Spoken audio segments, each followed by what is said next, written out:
Hello and welcome friends. तो चलिए शुरू करते हैं। लेकिन सबसे पहले एक सवाल, वो क्या है जिसकी वजह से नॉर्थ और साउथ पोल के आसमान में कुछ ऐसे नज़ारे देखने को मिलते हैं और जिसके ना होने से दुनिया भर के कंपास के साथ साथ हमारी दिल की धड़कनें भी रुक जाएंगी। अगर आपने गेस किया अर्थ का मैग्नेटिक फील्ड तो आप सही हैं। लेकिन एक मिनट, ये मैग्नेटिक फील्ड होता क्या है? नहीं, ये नहीं है। एक मैग्नेटिक फील्ड दरअसल किसी मैग्नेट के आसपास का वो एरिया होता है जहां वो किसी दूसरे मैग्नेट या चार्ज्ड पार्टिकल पर फोर्स लगा सके। धरती के लिए इसकी मैग्नेटिक फील्ड बहुत ज़्यादा ज़रूरी है, क्योंकि बिना इसके धरती पर मौजूद 94% लाइफ खतरे में पड़ जाएगी, क्योंकि यही है जो सूरज से आने वाली खतरनाक सोलर विंड से हमें बचाता है और सोलर सिस्टम से बाहर से आने वाली कॉस्मिक रेस को डिफ्लेक्ट करता है। और यही है जो शार्क्स को मदद करता है उनका रास्ता पता करने में, साथ ही कुछ बर्ड्स को भी और हम इंसानों को भी। तो अब इससे पहले कि हम अर्थ की मैग्नेटिक फील्ड को समझे, हमें कुछ बेसिक चीज़ें समझनी होगी। अगर किसी कंडक्टर में इलेक्ट्रॉन्स का फ्लो इस तरफ होगा तो उसमें मैग्नेटिक फील्ड कुछ इस तरह जनरेट होगी। इसे आप राइट हैंड थंब रूल से समझ सकते हैं। जिस तरफ पॉजिटिव चार्ज का फ्लो हो उस तरफ थंब रखिए और कर्व्ड फिंगर आपको देंगी मैग्नेटिक फील्ड का डायरेक्शन। इसी तरह किसी कंडक्टर में अगर पॉजिटिव चार्ज इस तरफ फ्लो कर रहा हो तो उसमें मैग्नेटिक फील्ड कुछ इस तरह जनरेट होगी।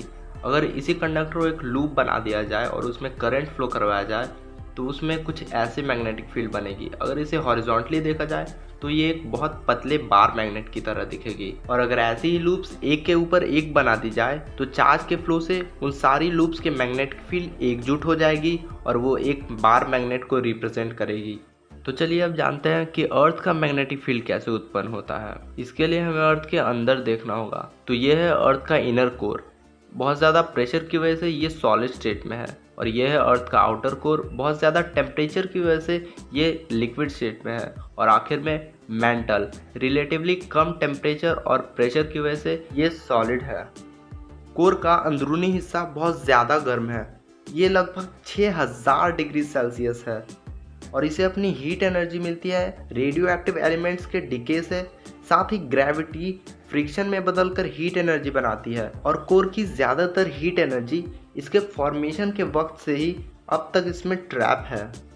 अर्थ के पूरे कोर का 85% हिस्सा प्योर आयरन है और इसका कुछ हिस्सा निकल भी है।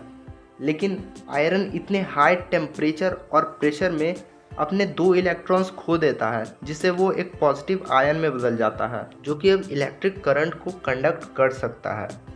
अगर आप अर्थ के क्रॉस सेक्शन एरिया को यहाँ से देखते हैं तो वो कुछ ऐसा दिखता है। यहाँ इनर कोर बाहर की तरफ सॉलिडिफाई हो रहा है, जिससे वो आउटर कोर में हीट रिलीज कर रहा है। यहाँ का टेम्परेचर 9700 डिग्री सेल्सियस है, जबकि यहाँ का टेम्परेचर 3500 डिग्री सेल्सियस ही है। इस टेम्परेचर डिफरेंस से कन्वेक्शन करंट्स बनते हैं।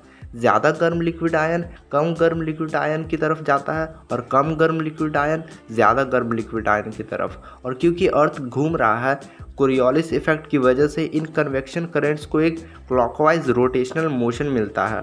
नॉर्थ पोल से देखने पर ये ऐसे दिखेंगे, लेकिन सामने से देखने पर ये कुछ ऐसे दिखेंगे। इन रोटेशनल कॉलम की डायरेक्शन में लिक्विड आयन पूरे आउटर कोर में घूम रहा होता है। और हमें पता है कि जब चार्ज पार्टिकल्स इस तरह से रोटेट करते हैं तब वो मैग्नेटिक फील्ड जनरेट करते हैं। और अर्थ के मामले में पॉजिटिवली चार्ज आयरन के रोटेट करने से मैग्नेटिक फील्ड जनरेट होती है, लेकिन ये मैग्नेटिक फील्ड कमज़ोर होती है। रोटेटिंग लिक्विड आयन यूनिफॉर्म नहीं होता, वो अपने रोटेशन का डायमीटर और एंगल बदलता रहता है, जिससे मैग्नेटिक फील्ड भी बदलती है और नई मैग्नेटिक फील्ड जनरेट होती है। और इस मैग्नेटिक फील्ड में बदलाव के कारण चार्ज्ड आयंस एक्सिलरेट होते हैं, जिससे फाइनली एक स्ट्रॉन्ग मैग्नेटिक फील्ड बनती है। ये साइकिल ऐसा ही चलता रहता है, सभी मैग्नेटिक फील्ड ऐड अप हो जाती है और अर्थ की मैग्नेटिक फील्ड स्ट्रॉन्ग बनी रहती है।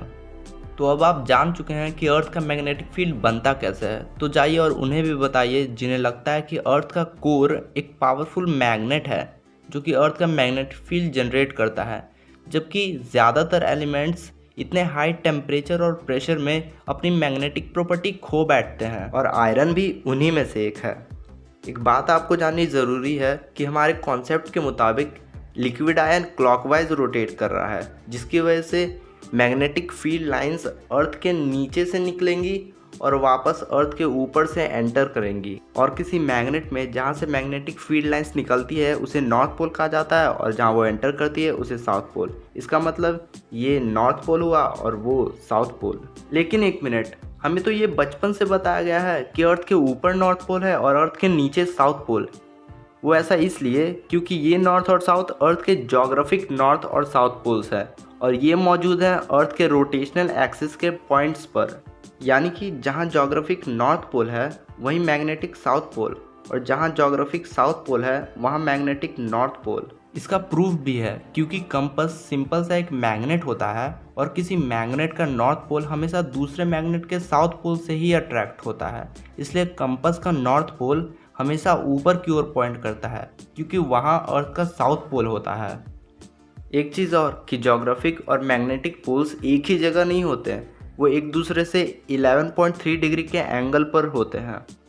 जाते जाते एक और सवाल, क्या मैग्नेटिक पोल्स हमेशा एक जगह ही रहते हैं? जवाब है नहीं। मैग्नेटिक पोल्स हर साल कुछ किलोमीटर से अपनी जगह से खिसक रहे हैं और कुछ 1 लाख सालों में ऐसा होता है कि मैग्नेटिक पोल्स अपनी जगह बदल लेते हैं। पिछली बार ये हुआ था 7,80,000 साल पहले। इसका मतलब दोबारा अब ये कभी भी हो सकता है।